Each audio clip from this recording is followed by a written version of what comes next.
V tem kotičku lahko rečemo najdemo predelane izdelke, veliko je tudi sušeno sadje domače, potem nekaj domače orehe, mlete izdelke, se pravi mlete orehe.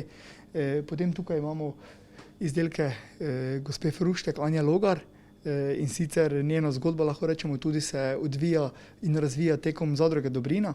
Ravno ona je prav v letu 2011-2012 začela tudi sodelovati preko naših kmetov, se pravi, da je od njih kupovala izdelke, se pravi žita, in potem začela izvajati, se pravi, te domače granule.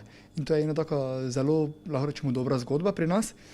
Potem spodaj imamo nekaj pečenih izdelkov, krekerjev. Tukaj v tem primeru delajo preko Združenja invalidov, se pravi, da invalidne osebe ročno opravljajo dela, se pravi, kar zanimiv program. Potem imamo domače lešnike, kateri so v zadnjih letih, lahko rečemo, precej v poraste. Imamo od praženih do lešnikov z dodatke. V tem delu je kotiček z mokami, se pravi, tukaj imamo nekaj direktnih kmetij, katere nam ponujajo svoje moke, kot večina asortimenta, se pravi, večinski program pa jemljemo preko Mlinarčka, kateri ima res široko ponudbo, tako da zagotovimo vse potrebe pri strankah. Potem spodaj še tukaj nekaj refuzne prodaje domačega fižola, se pravi, da se ga stranke same naberejo, in kot tudi brezembalažna trgovina, lahko rečemo, se v tem nekako razvijamo, čeprav se tega želimo še več, ampak nas zakonodaja precej omejuje, predvsem, se pravi, z sledljivostjo, z lote, tukaj še imamo kar nekaj težav, no.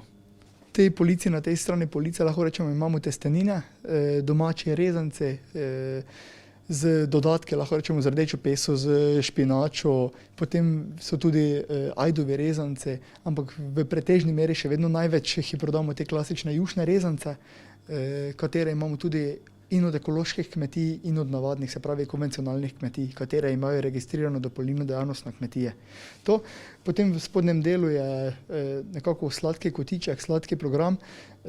Tukaj imamo zelo zanimivo kmetijo Kraner, se pravi mlajša oseba, katera se je odločila ostati pa razvijati svojo zgodbo na kmetije, predvsem v peki peciva, kruha, zelo dobro gre, se pravi, tudi inovativne pristope ima glede embalaže, in mislim, da nekako so to stvari, katere potrebujemo, da dvignemo čim višjo raven lokalne hrane v našem okolju. Imamo v zgornjem kosu, se pravi v celoti domače čaje, nekaj imamo čistih čajev, spet nekaj tudi čajnih mešanic, se pravi, da različne domače čaje združijo v neko mešanico, pa jo poimenujejo ali po svojem kraju, ali za dober dan, ali lahko noč, ali kakorkoli. Tukaj v večini oziroma v večji meri sodelujemo ravno z Koreniko iz Prekmurja, se pravi, ko so ekosocialna kmetija, pomeni, da nekako zaposlujejo te ranljive ljudi, kateri drugače ne bi dobili svojega dela, in na tak način lahko nekako pridelujejo ta zelišča. Potem v drugem delu še imamo nekaj začimb za juhe, domače vegete, lahko rečemo temu tako, potem namaze, čili omake, sokove v manjših pakiranih za zraven. To, potem malenkost nižje smo že na kisih, katere imamo v večini od kmetije Simonič, tu iz Svete Ane, drugače pa še imamo kar nekaj manjših ponudnikov, se pravi manjših kmetij, katere imajo ali samo jabolčnega ali samo vinski kis v ponudbe. Potem pa smo že pri vinih. V ponudbi imamo nekaj malega od vin, se pravi manjše kmetije, predvsem imamo neke specifična vina, kot se pravi ekološka vina, tako da nimamo tistih klasičnih vin, kot so v ali vinotekah ali v klasičnih trgovinah. Posebnost je tudi ta, se pravi, da smo preko zadruge Zemlja in morje pripeljali tudi dobavitelja ekoloških vin z primorskega konca, se pravi, da tudi ta vina nekako so na voljo v tej trgovinici v Mariboru. Nato sledijo še žgane pijače, kjer imamo več vrst, od slivovke do viljamovke, predvsem bi mogoče jaz tukaj izpostavil viljamovko gospoda Firvaza,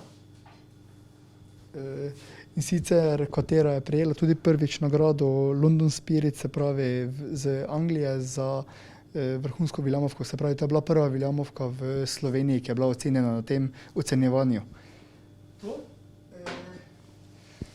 Torej, potem vidiva tukaj nekaj mlečnih izdelkov.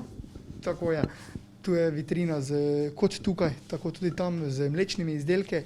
Zdaj v tej hladilni vitrini nekako se od mlečnih ponudnikov nahajajo kmetija Plohli iz Cerkvenjaka, potem kmetija Frešer, kmetija Hecl pa sirarna Čuš. Se pravi, oni so nekako naši dobavitelji. Imamo kar nekaj povpraševanja po kozjih izdelkih, tako da imamo tudi kozje izdelke v ponudbi. Po naročilu pa enkrat tedensko dobavljamo tudi kozje mleko ekološko. Super, potem imamo tam